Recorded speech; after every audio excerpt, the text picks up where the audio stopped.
Pour cette dernière session, nous avons la chance d'avoir Alain Rocher de l'École pratique des hautes études qui a pu revenir de Strasbourg, et ce qui vous explique que nous avons mis la dernière communication sur le Japon après ce feu d'artifice chinois. Et Alain Rocher nous allons revenir à l'univers du Kojiki de ce matin, qui est un symbole de la Abraxas, ou le Ouroboros plutôt. Et donc la théoglossie chez Yoshida Kantomo et Yoshikawa Koletari. J'espère que vous voudrez m'excuser de faire, malgré moi, de l'entrisme dans une après-midi qui est dédiée à la sinologie. Pour me faire pardonner, je vais essayer de m'écarter complètement de mon texte et puis peut-être de me brancher sur certains des problèmes extrêmement intéressants qui ont été évoqués par 2 ou 3 de mes collègues sinologues ces dernières heures, et en particulier proposer quelques variations japonaises sur ces questions passionnantes, soit de diglossie, soit même, parce que le Japon fait toujours mieux, je dirais triglossie ou tétraglossie, en chiasme, puisque c'est le cas à l'époque. Essayer de voir comment la question de la resémantisation, alors non pas en littérature, mais dans ce qu'on pourrait appeler la tradition exégétique du Shinto ésotérique médiéval, se construit et se développe. Mon point de départ sera extrêmement limité, puisqu'il s'agit d'un mot, ou d'un binôme, pour le dire en sino-japonais, un binôme qui est composé de 2 caractères chinois, le shen yu, enfin shen, l'esprit, divinité, et puis le yu, go yu de yu, la parole, que l'on peut traduire approximativement par parole des dieux ou parole divine. Donc je tenterai de rappeler rapidement la préhistoire de ce mot avant sa transformation en notion ou en concept dans le dispositif herméneutique médiéval, en rappelant ses ambiguïtés. J'étudierai ensuite la façon dont ce simple mot accède au statut de notion lorsqu'il est intégré dans une théologie moniste très particulière entre le XVe siècle et le XVIIe siècle, dans le courant Yoshida, en gros. J'essaierai de montrer comment, de manière un peu plus pratique, ces positions théoglossiques débouchent sur des pratiques de l'étymologie très particulières et en même temps sur une poétique, si du moins j'ai assez de temps pour accéder à ce dernier chapitre, j'aimerais finir par ce développement poétique. Donc, Shingo, c'est un mot qui possède plusieurs lectures possibles et qui repose sur l'idée apparemment simple ou banale selon laquelle le dispositif du récit mythologique est centré sur des paroles divines. Alors, dire que les dieux apparaissent dans le mythe et qu'à l'occasion, en plus de commettre des actes pendables, ils prennent la parole, ce n'est pas une thèse qui va bouleverser l'histoire des religions, ni même l'étude de la mythologie. Et pourtant, ce mot, apparemment si banal, va prendre une importance tout à fait particulière à partir du XVe siècle, et il va se développer de manière un peu parallèle à un cousin lointain ou un faux cousin, qui est le mot Shinsho, pour le dire en japonais, ou on pourrait dire en chinois Shenshu, c'est-à-dire le livre divin. Autrement dit, cette notion de parole divine apparaît dans la foulée de la notion de la sacralisation de certains livres de référence, et en particulier le Nihonshoki, c'est-à-dire les annales du Japon, qui, dans la tradition Yoshida, ont acquis un statut tout à fait méta-historique ou méta-analystique. Ce ne sont plus des annales. C'est le paradoxe sur lequel j'essaierai de me pencher tout à l'heure. Donc ce mot, d'abord, j'annonçais tout à l'heure l'espèce de lourd passif d'ambiguïté sémantique qu'il traîne derrière lui, et que nos théologiens des XVe, XVIe ou XVIIe siècles n'ont pas totalement résolu. Cette jonction de 2 sinogrammes peut se lire de différentes manières. Pour commencer par le deuxième, le yu chinois, ce go, on peut le lire théoriquement en japonais vernaculaire, soit katari, et dans ce cas-là, le sens est plus proche du récit, ou alors koto, la parole, récit de Dieu ou parole des dieux. Et si l'on remonte très haut, on voit apparaître un premier usage de ce terme avec, semble-t-il, une lecture qui semble être celle de Katari au tout début du 8e siècle, dans la fin du livre dont tu as parlé ce matin, à la fin du Kojiki, à la fin du premier livre, pardon, du Kojiki, à la fin d'une sorte d'échange de poèmes entre des dieux. Vous avez une sorte de glose intégrée dans le texte qui définit ces échanges de poèmes comme des récits divins ou alors des contes divins. Expression extrêmement ambiguë.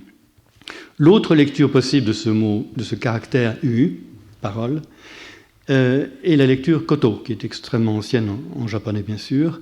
Et il semble que dans l'annale, qui est un peu le double savant du Kojiki, qui est publié 8 ans après, enfin le Nihon Shoki, les annales du Japon, le binôme réapparaît, et bien que personne ne connaisse exactement la lecture des caractères chinois du Nihon Shoki à son époque, tout semble indiquer que la lecture katari n'était pas possible dans le cas du Nihon Shoki, pour plusieurs raisons. La première étant que le mot est appliqué pour désigner plutôt des paroles oraculaires en période de crise dynastique, crise de légitimité, qui frappent l'Empire, et plutôt dans les livres récents, les livres proto-historiques du Nihon Shoki. Donc dans ce cas-là, non plus Kamogatari, mais plutôt Kangoto ou Kamugoto désignerait des paroles divines lorsque ces dieux ont été sollicités par des devins en période de crise. Donc, selon qu'on choisit la première ou la deuxième lecture, on s'aperçoit que les enjeux sémantiques sont entièrement différents, puisque le statut et même l'épaisseur de la parole qui est ainsi désignée varie considérablement. Dans un cas, il s'agit d'une sorte d'apax intensif, qui peut être soit poétique, soit incitatif, soit oraculaire, ou au contraire, dans l'autre cas, il s'agit d'une sorte de séquence discursive qui est plus élaborée.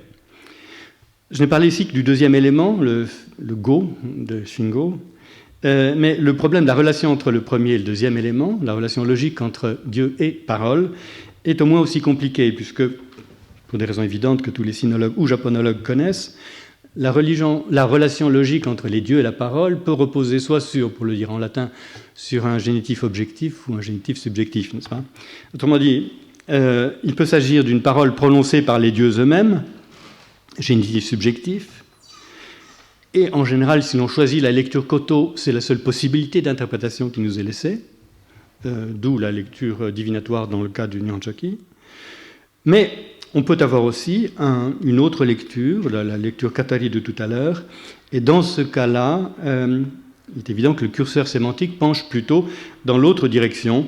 On semble avoir affaire, lorsqu'on parle de kamugatari, à une sorte de classème générique, enfin, plutôt poétique, enfin, de poésie ritualisée, extrêmement ancien, qui est plutôt neutre théologiquement, qui trahit déjà une sorte de codification institutionnelle de la poésie rituelle, et qui fonctionne un peu sur le modèle d'autres types que l'on retrouve dans des gloses anciennes du Nihon Shoki, comme par exemple les termes de Amagatari Uta qu'on trouve sous le règne de Yuriaki. Donc vous avez des types de poèmes célestes ou des poèmes divins, par exemple, dont tout contenu théologique en apparence devait être absent, et qui servirait simplement à marquer typologiquement certaines formes d'expression poétique à dimension un petit peu narrative. En gros, la caractéristique de ces poèmes divins serait qu'ils mettent en scène des dieux, bien sûr, qu'ils ont une dimension non seulement narrative, mais parfois quasi épique, et qu'ils sont intégrés, ou ils semblent avoir été intégrés, dans des performances théâtrales ou chorégraphiques, au cours desquelles certains chants auraient été entonnés par les fameux aèdes, les katalibés. D'ailleurs, le fait que le nom de ce clan ou cette guilde soit très répandu dans les régions de l'ouest du Japon, dans l'Izumo, a poussé des spécialistes japonais à imaginer un foyer culturel dans cette région-là. La dernière ambiguïté, qui affecte cette fois-ci non plus le mot go, ou non plus la relation logique entre les deux, mais l'extension sémantique du binôme, Shingo, et qui déroule en partie de l'incertitude phonétique que j'ai relevée tout à l'heure, concerne beaucoup plus directement l'exégèse des mythes proposés par nos auteurs, Yoshida et Yoshikawa. Par ordre de compréhension croissante, on pourrait théoriquement distinguer soit un sens extrêmement étroit, une parole ponctuelle prononcée avec ou sans truchement sacerdotal par un dieu dans une situation spécifique, une extension médiane, une séquence déclarative complexe, placée dans la bouche d'un ou plusieurs dieux, et enfin une extension maximale, un texte mythologique tout entier, acception qui semble être une innovation un peu plus tardive, une innovation du Shinto médiéval, et qu'il faut sans doute mettre en rapport avec ce binôme que je mentionnais tout à l'heure, cette fameuse notion de Shinsho, texte sacré ou texte divin. Et dans ce cas-là, on n'est plus dans la théoglossie, mais plutôt dans ce qu'on pourrait appeler une thèse, pour filer la variation posée par le sujet du colloque, hiéro-biblique. Donc, ces ambiguïtés vont rester très tard jusqu'au Moyen-Âge, et on pourrait dire que tout en gênant l'interprétation de nos auteurs, elle va en même temps permettre toute une série de jeux sémantiques ou herméneutiques qui sont extrêmement prometteurs. Et entre parenthèses d'ailleurs, si vous me permettez une toute petite digression, le type d'amphibologie que j'ai mentionné n'est finalement pas aberrant en soi, pour ceux qui connaissent mieux le monde ancien ou méditerranéen ou grec ou gréco-judéo-chrétien. Le terme de logion, par exemple, dans sa version purement grecque ou dans sa version judéo-chrétienne, témoigne du même type d'ambiguïté, avec parole oraculaire d'un côté, puis après parole prononcée par le Christ dans une situation donnée. Fin de la parenthèse. Je n'ai pas demandé d'éteindre les micros ou la lumière, mais donc avant sa réélaboration par le théologien dont je vais parler tout à l'heure, Yoshikawa, cette notion de parole divine connaît une première cristallisation dans la culture exégétique des Yoshida. Yoshida, c'est un ancien clan de devins qui occupait de manière traditionnelle des positions d'abord modestes et puis de plus en plus élevées au sein du ministère des Affaires divines et qui, depuis plusieurs siècles, étaient des spécialistes de la kéloniomancie, enfin plastromancie, dans ce même appareil, le ministère des Affaires divines. Or, cette tradition exégétique yoshidienne ou Urabe maintient ou juxtapose les deux pôles du champ sémantique de cette notion, sans résoudre leur tension. Lorsque Yoshida no Kanetomo, par exemple, à la fin du XVe siècle, dans la préface d'un commentaire sur le Nihonshoki, Nihonshoki Jindaisho, reprend ce terme pour qualifier le Nihonshoki, il lui donne son extension maximale et son sens fort de paroles prononcées par les dieux, mais dans son ensemble, le texte tout entier. Je cite le passage « Konofumi wa tada shingo o noburu ». Cet ouvrage ne consigne que des paroles divines. Il ajoute d'ailleurs « Watashi koto okuwazu », ce texte sacré ne contient aucun ajout, aucune interprétation personnelle des compilateurs. Donc l'ensemble du texte, loin d'être une narration à la troisième personne, est une sorte de parole-récit prononcée à l'origine des temps, transmise par les dieux eux-mêmes. Et cette notion est poussée jusqu'à son point de dernière absurdité par Yoshida Kanetomo, puisqu'il est confronté à un texte qui, pour son malheur, est finalement le moins japonais des textes fondateurs, et qui en plus, pour son deuxième malheur, commence par une citation qui n'est même pas voilée, une citation directe du Huainanzi, soit l'une des premières phrases de la version principale du Nihonshoki, raconte la Genèse par le détour d'une citation savante empruntée entre autres au Huainanzi. Et pour être logique avec sa position, Yoshida Kanetomo nous affirme que cette phrase est en réalité une vraie parole divine et que les Japonais de l'époque de la compilation de Nihonshoki ne pouvaient pas encore connaître le texte du Huainanzi et qu'il s'agit donc d'une sorte de parallélisme spontané et que sans doute la version orale du Nihonshoki est beaucoup plus ancienne que cette espèce de réélaboration théorique du Huainanzi. On peut dire que, pour faire une petite parenthèse hellénistique, Kanetomo n'est pas très loin d'adopter la position de Clément d'Alexandrie, qui accusait finalement les Grecs dans leur mythe de n'avoir fait que détourner ou reprendre des traditions plus anciennes qui circulaient en Moyenne-Asie depuis très longtemps. L'un des critères d'ailleurs du caractère divin de ce texte, à la différence du Kojiki ou bien du Sendai Kujirongi, c'est, disent nos auteurs, qu'il n'a pas de préface. Il n'est donc pas contaminé par une interprétation. Il n'y a pas de ce qu'on appelle en japonais de watashi koto, de phrases, de mots, d'interprétation personnelle des compilateurs. Et c'est d'ailleurs dans le même passage que notre Kanetomo réserve à ce même ouvrage l'appellation de Shinsho, qui remonte avant lui sans doute à l'Issei Shinto, un texte sacré. On sait que l'habitude d'installer un manuscrit du Nihonshoki devant l'entrée des sanctuaires commençait à se répandre à partir de la fin de la période de Kamakura. Mais malgré les apparences, ces deux notions sœurs, livre divin et parole divine, ne sont pas aussi homologues ou homogènes qu'il y paraît. J'aimerais même faire ressortir certaines contradictions entre les deux. Les Urabe, ou Yoshida, en sacralisant leurs livres, avec deux arguments un petit peu différents, s'enferment d'une certaine manière dans une alternative un petit peu fatale, ou logiquement fatale. Soit l'ensemble du texte doit être pris comme une parole divine, citation, glose, commentaire intégré dans le texte compris, ce qui serait bien sûr absurde, soit on considère que dans la narration elle-même, il convient de distinguer les pures paroles divines de certains commentaires indus qui s'y sont glissés par la suite, position philologiquement plus satisfaisante, mais qui bien sûr contredit totalement la thèse hiérobiblique globale de la tradition familiale Yoshida. Dans les faits, c'est souvent cette deuxième interprétation, philologiquement plus raisonnable, qui s'impose dans la tradition Yoshida. C'est pour ça qu'on voit très souvent dans leurs interprétations apparaître au premier plan ce souci philologique de distinguer dans les passages du texte la part de discours au style direct, imputable directement au Dieu, de certaines adjonctions plus tardives des compilateurs. On le voit chez Kanetomo, on retrouve cette espèce de souci philologique chez Yoshikawa, de manière assez fréquente. Très curieusement, cette espèce de volonté de séparer les commentaires à l'intérieur de la narration de la pure parole divine originelle s'accompagne d'un œcuménisme extrêmement intéressant vis-à-vis de la prolifération des variantes qui composent le Nihon Shoki. Mon collègue François Massé vous l'a peut-être dit ce matin, le Nihon Shoki est non seulement une annale, mais en même temps un recueil de mythes qui possède la particularité à la fois intéressante et gênante pour les théologiens d'offrir non pas un discours homogénéisé de la Genèse, mais au contraire de juxtaposer une palette extrêmement variée d'interprétations différentes de cette Genèse, avec des ordres dans la théogonie par exemple, des métaphores, des traditions sans doute mythologiques extrêmement éloignées les unes des autres.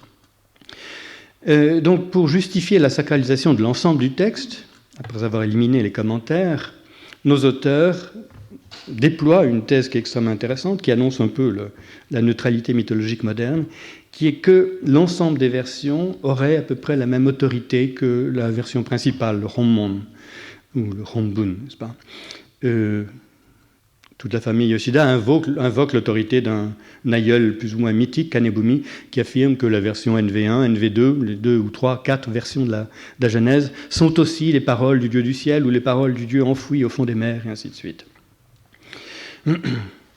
Notre Yoshikawa, qui est un disciple beaucoup plus tardif, qui représente finalement les derniers mouvements de la théologie Yoshida, cette fois-ci lors du 1er siècle d'Edo, au XVIIe, réutilise cette conception avec ses ambiguïtés, et il semble opter plutôt pour une option intermédiaire. Ce n'est plus l'ensemble du texte qui est sacré, mais plutôt ces 2 premiers volumes, l'âge des dieux. Et cet âge des dieux serait non seulement une parole directe du Dieu, mais de manière plus paradoxale, une parole de Dieu qui apparaisse plus tard dans la généalogie, les parents du monde, le dieu Izanaki, l'enfanteur des premières îles, par exemple. À partir de ces premières thèses élémentaires posées par nos auteurs, j'aimerais essayer de voir comment ils branchent sur cette position un peu curieuse toute une série de pratiques linguistiques ou interprétatives, et en particulier des jeux étymologiques, avant de glisser vers mon volet poétique. Le procédé étymologique, que j'appellerais cumulatif, a une longue tradition au Japon. Il n'est pas nécessairement lié à la culture ésotérique dont je parle ici, mais objectivement, on ne peut pas contester que cette pratique de l'étymologie des mots-clés qui apparaissent dans les premières phases de la Genèse, ou même l'étymologie des noms de Dieu, consonne objectivement avec la thèse sur la nature divine de la parole fondatrice. Même si le lien entre les 2 registres, chez nos auteurs, la théoglossie d'un côté et la philologie de l'autre, est simplement suggéré, sans donner lieu à une élaboration explicite. Quels sont les procédés les plus fréquents qui sont utilisés ? Là, j'en reviens au terme utilisé par mes collègues tout à l'heure. Apparemment, il s'agit d'une réutilisation des structures digloss, mais une structure digloss qui est en quelque sorte amplifiée jusqu'à ce qu'elle finisse par exploser. Elle se résout en triglossie ou en quadriglossie. Comment est-ce que ça marche ? On essaie d'abord de proposer ce que j'appellerais une herméneutique morphologique. On interprète la forme du kanji, le caractère chinois, de manière souvent assez fantaisiste, en utilisant le vieux procédé chinois qui consiste à traiter les sous-éléments d'un caractère unique comme s'il devait constituer une sorte de jugement prédicatif, une sorte de jugement analytique. Comme si, en gros, le 2e élément du kanji était prédiqué et inscrit dans le concept du sujet. Vieux procédé qu'on trouve déjà en Chine bien avant le Japon. l'intérêt chez nos Japonais, c'est qu'ils jouent sur des associations qui leur sont particulières.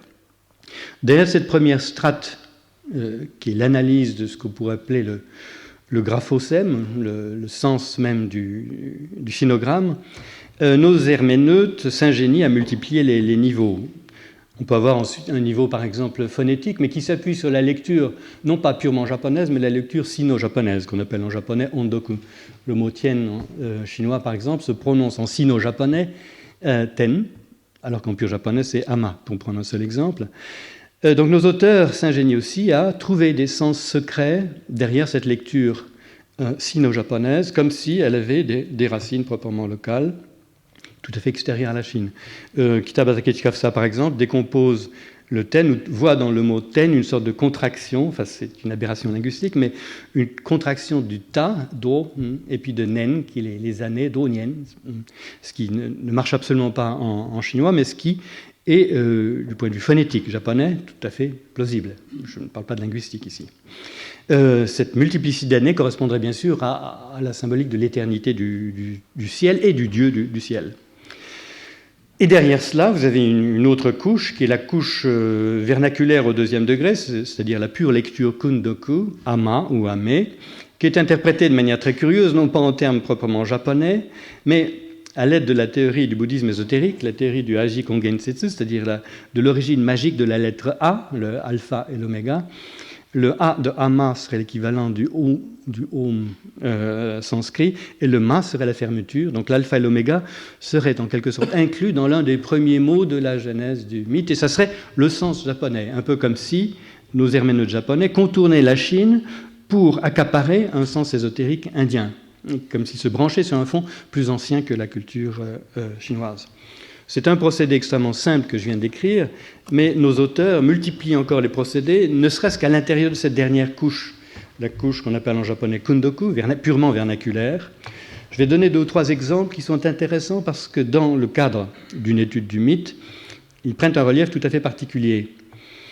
Alors, l'une des techniques les plus fréquemment utilisées chez tous nos auteurs, enfin depuis Kitabatake jusqu'à Yoshida ou Yoshikawa, consiste non seulement à pratiquer cette espèce de saturation sémantique polysédimentée, mais à choisir dans le registre des lectures vernaculaires, kundoku, le plus grand nombre de séries d'homophones pour finalement générer les jeux de mots les plus prometteurs, afin de superposer à une première strate que moi j'appellerais, pardon pour le jargon, mais on pourrait appeler ça une sorte de mytho-étymologie, c'est-à-dire une étymologie qui postule un micro-récit originel qui justifierait un sens secret particulier.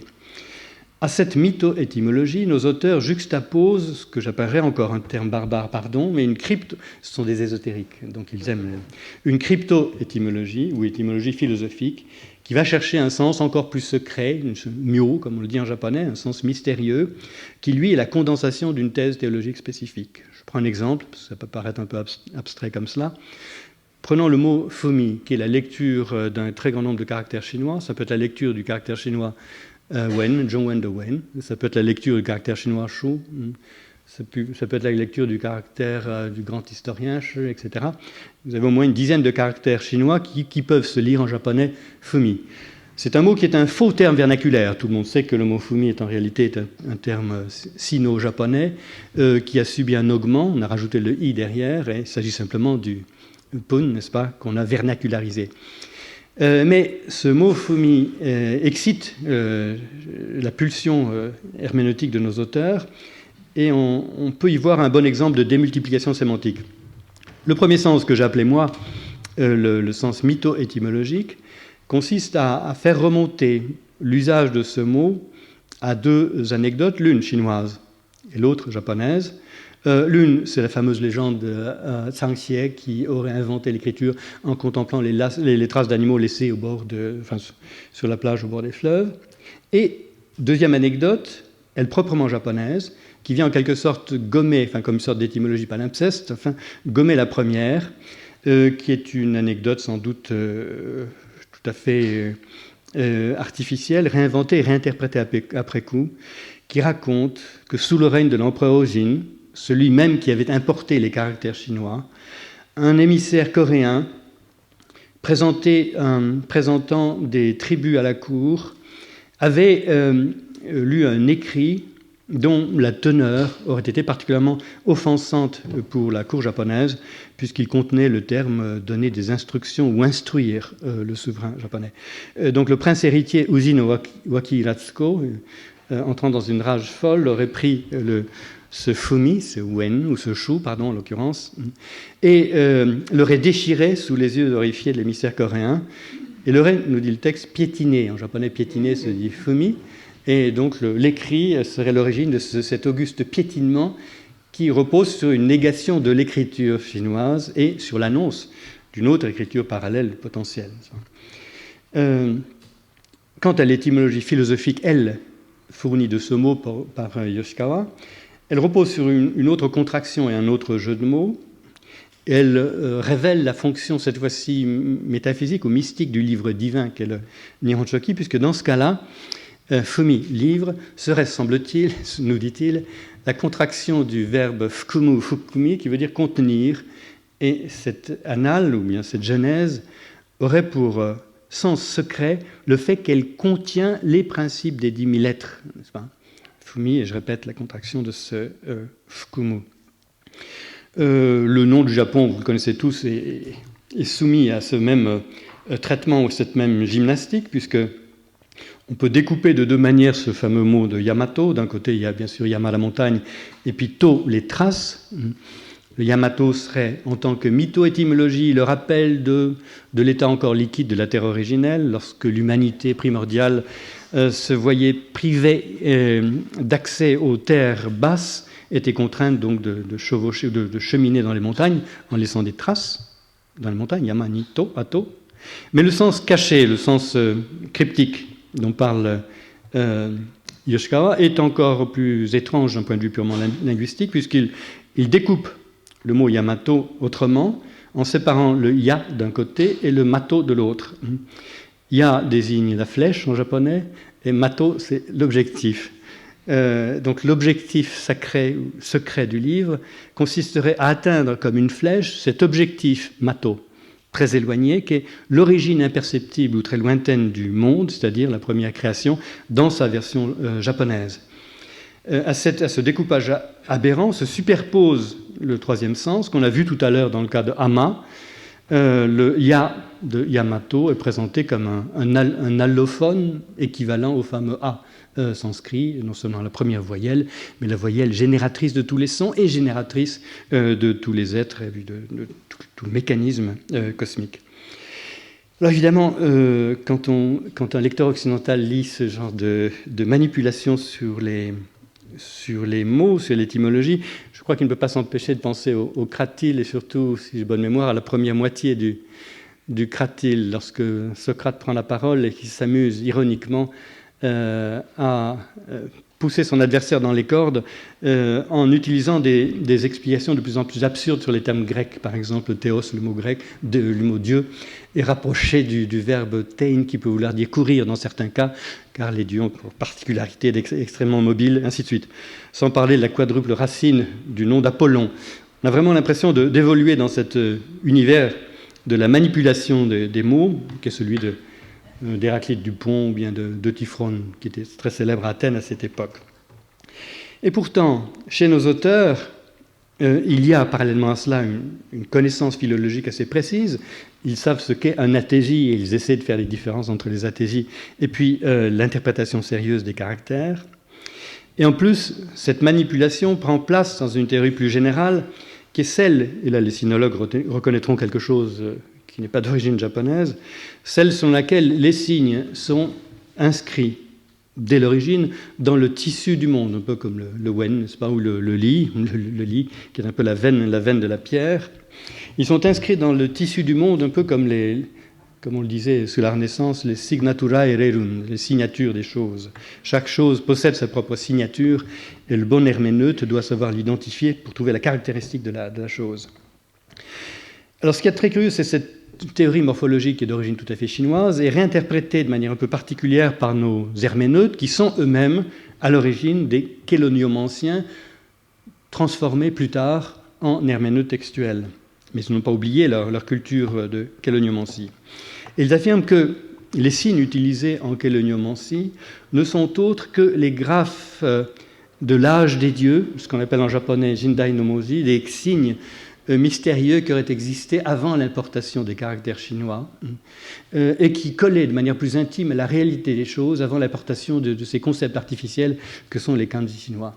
Donc notre tradition de kéléoniomancien essaie de faire fond sur cette théorie des signatura rerum pour essayer de construire, en doublant encore une fois le modèle chinois, une sorte de morphologie seconde qui serait plus primitive et plus proche de la période de la fondation. D'ailleurs, chez tous nos auteurs, entre Imbe no Masamichi ou bien Yoshina no Kanetomo ou Yoshikawa, on trouve très fréquemment la métaphore du livre du monde. On trouve cette idée selon laquelle, plus que les ouvrages humains qui, même lorsqu'ils contiennent certaines paroles divines, présentent toujours le risque d'être retravaillés ou transformés, la dynamique du cosmos, le jeu des figures objectives du cosmos, constitue le texte par excellence, d'une authenticité incontestable, puisqu'elle retransmet, il y a peut-être un jeu de mots japonais là aussi, la factualité pure des événements cosmiques, koto en tant que shi et non plus koto en tant que parole, qui offre, nous disent nos auteurs, l'œil même du Shinto, sa référence première. Je cite une phrase très célèbre qu'on retrouve chez plusieurs de nos auteurs. Shinto wa, le Shinto wa, ametsushi o mote shoujaku ou bien shoseki to shi. Le Shinto considère le ciel et la terre comme ses ouvrages de référence, comme ses textes fondamentaux. J'aimerais donc, je ne sais pas s'il me reste beaucoup de temps, essayer de... Tu mords sur les discussions.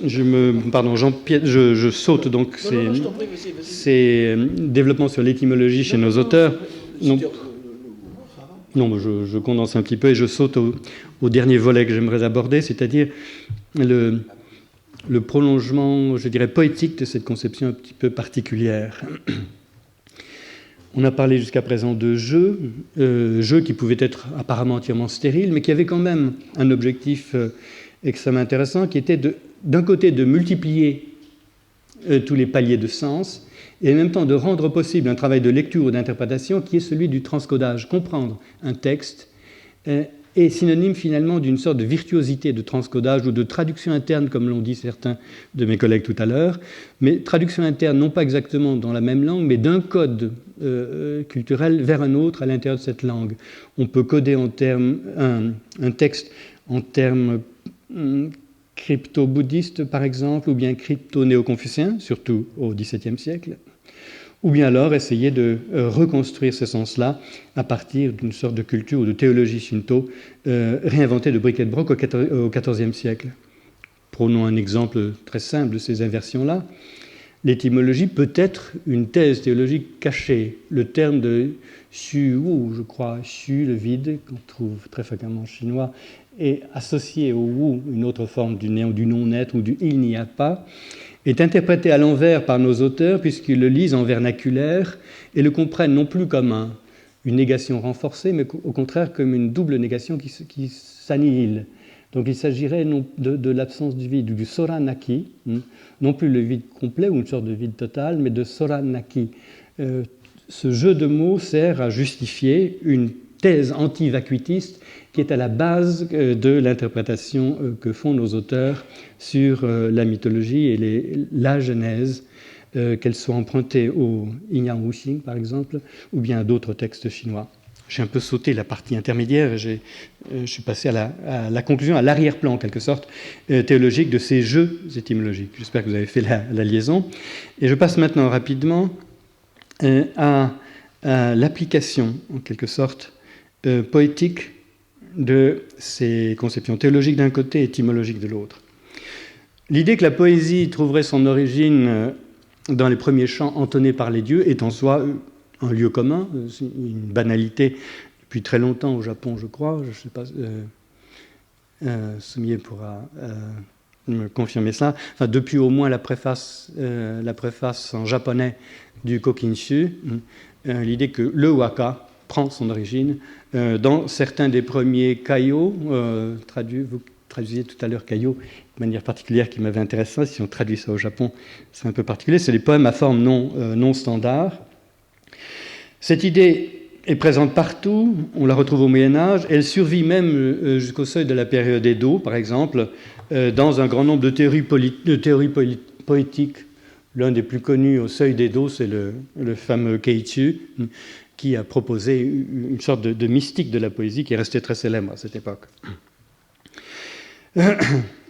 Mais ce qui est le plus intéressant chez nos auteurs, c'est qu'ils prolongent non pas cette banalité, les premiers poèmes des dieux sont à l'origine des poèmes humains, mais une thèse qui semble avoir des origines dans la culture ésotérique et dont on trouve les premières formes dans des gloses intégrées dans le texte même de la préface du Kokinshu.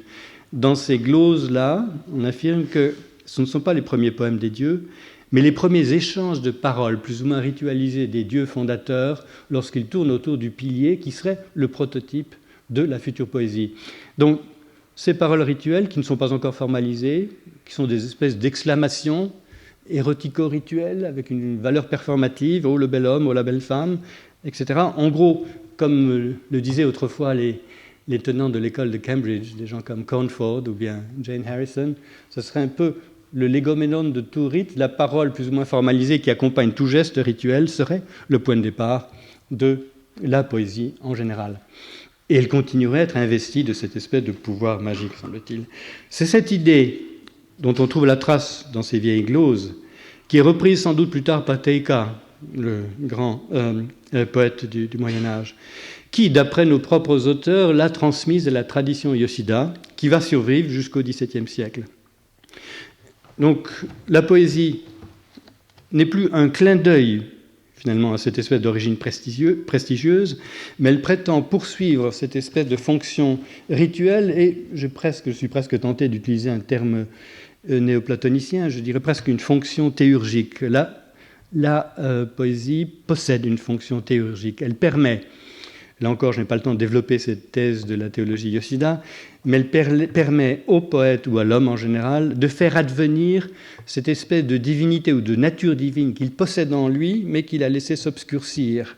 Donc il y a toute une série d'exercices très particuliers, qui sont à la fois rituels, qui peuvent être spirituels ou ascétiques, mais en même temps qui utilisent très fréquemment le vecteur de la poésie et qui permettent à l'homme, justement, en quelque sorte, de développer dans la culture shinto ce que le bouddhisme connaît depuis très longtemps sous la notion de soit d'embryon de Bouddha, soit de virtualité d'éveil, de potentialité d'éveil ou de nature de Bouddha, Foshin.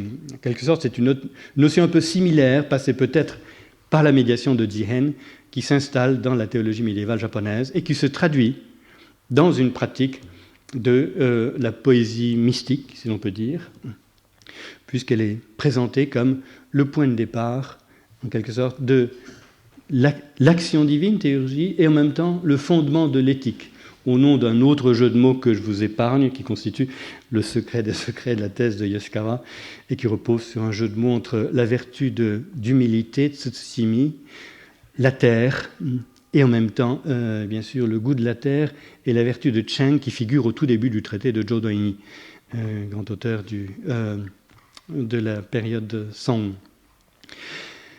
Donc cette importance accordée à la poésie trouve une sorte de formulation officielle au XVIIe siècle au Japon, aussi bien chez Hagiwara Kaneyori que certains de ses disciples, sous la forme de l'unification des trois voix, la voix royale, Wangdao, c'est la voix des rois, Odo, la voix des dieux, Shinto, et la voix de la poésie, Kado, qui est censée constituer la base à la fois identitaire et mystique de la constitution même de l'État en reformation. Voilà donc ce petit parcours sur le devenir de cette notion de Shingo, parole divine.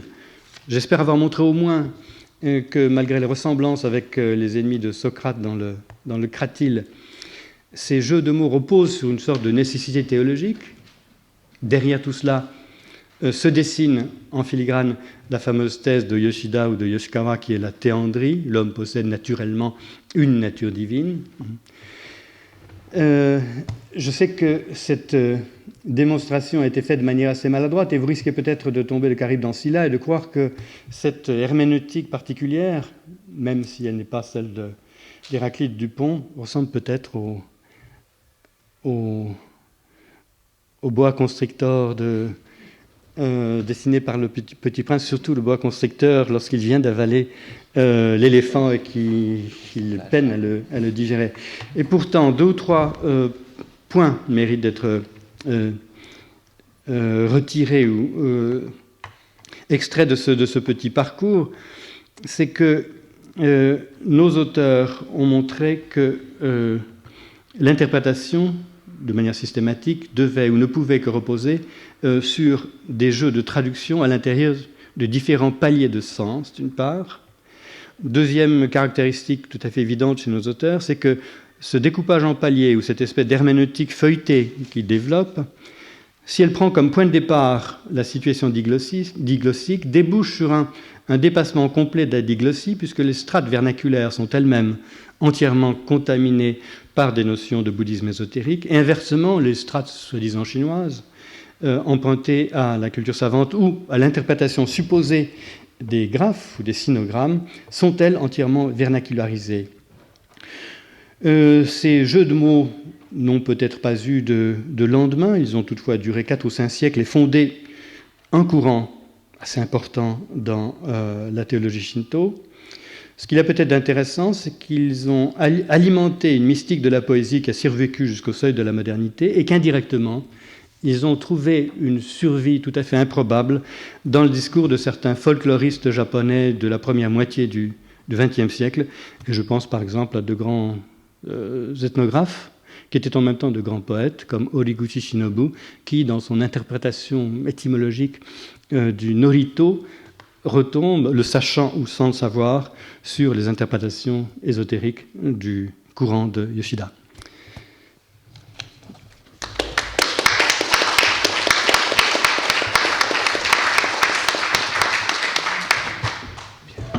Merci beaucoup, Alain, vraiment, c'était aussi